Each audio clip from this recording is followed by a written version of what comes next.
Hello everyone, যারা fourth সেমিস্টারে আছো, ফোর্থ সেমিস্টারে হিস্ট্রি অনার্সের ক্ষেত্রে তোমাদের CC7-এ সুলতানি ইতিহাস আছে, অর্থাৎ ভারতবর্ষের ইতিহাস, যেখানে তোমরা 1206 থেকে 1526 এই সালের ঘটনাবলী পড়বে। সুলতানি পিরিয়ড এটাকে বলা হয়। তো সুলতানি পিরিয়ডের 5 নম্বরের জন্য একটি অত্যন্ত গুরুত্বপূর্ণ প্রশ্ন হচ্ছে মোহাম্মদ বিন তুগলকের মুদ্রা সংস্কার। কিভাবে মুদ্রা সংস্কার তিনি করেছিলেন সেটা। চলো আনসারটা দেখিনি। এটা 5 মার্কসের আনসার, তোমরা চাইলে খাতায় লিখে নিতে পারো, তোমাদের পড়তে সুবিধে হবে। তো উত্তরটা দেখে নাও।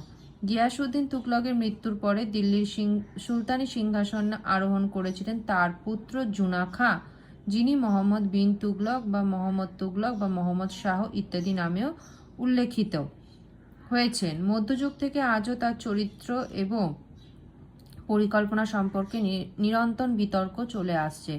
সুলতানের সংস্কার কর্মসূচির অন্যতম অঙ্গ ছিল প্রতীক মুদ্রা বা টোকেন কারেন্সির প্রচলন।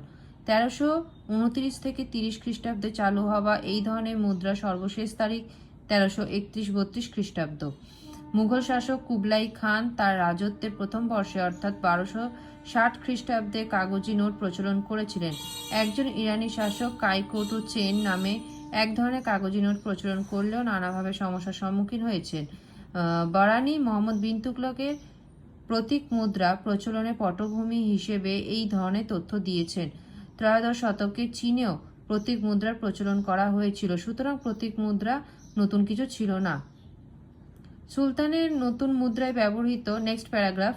সুলতানের নতুন মুদ্রায় ব্যবহৃত ধাতু সম্বন্ধে বারানি তামার কথা বললেও ফেরিস্তা ব্রোঞ্জের কথা বলেছেন এবং মুদ্রাগুলিকে পরীক্ষা করে বিশেষজ্ঞগণ এক ব্রোঞ্জ বলেই স্বীকার করেছেন। মুদ্রা সংস্কারের উদ্দেশ্য নিয়েও বিতর্ক রয়েছে। বারানি লিখেছেন, দেশ বিজয়ের একটা সুস্পষ্ট উদ্দেশ্য হচ্ছে সুলতানের ছিল, তাই রাজকোষের শ্রীবৃদ্ধির জন্য তিনি এই পদক্ষেপ নিয়েছিলেন।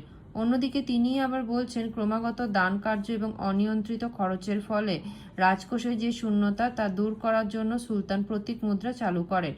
কিন্তু ডক্টর নিজামী বা ডক্টর হোসেন অর্থাভাবকে একমাত্র কারণ না বলে অন্যতম কারণ বলেছেন।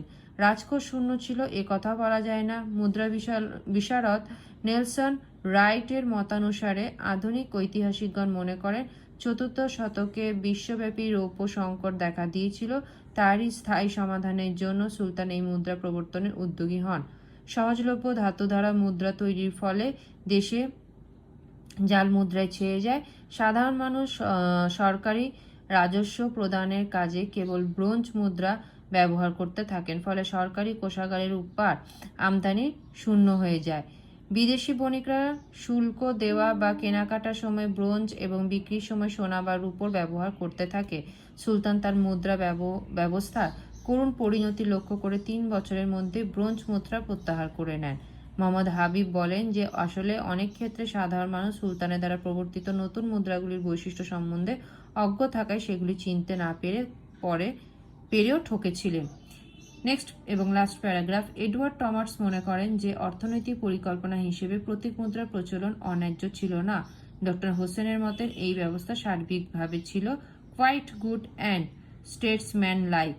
এর বিফলতার কারণ হিসেবে এলফিনস্টোন রাজকোষের দুর্বলতা এবং সরকারের অস্থায়িত্বের কথা বলেছেন, কিন্তু ঈশ্বরী প্রসাদ এই তত্ত্ব মানেন না।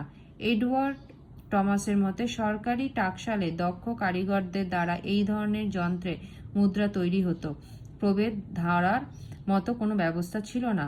মোহাম্মদ হাবিব বলেছেন যে সুলতান আশা করেছিলেন স্বর্ণ ও রৌপ্য মতো ও নতুন মুদ্রা গ্রহণকালেও জনগণ পরীক্ষা করে নেবে, কিন্তু সকলে সাধারণভাবে নতুন মুদ্রা গ্রহণের ফলে জাল মুদ্রায় বাজার ছেয়ে যায়।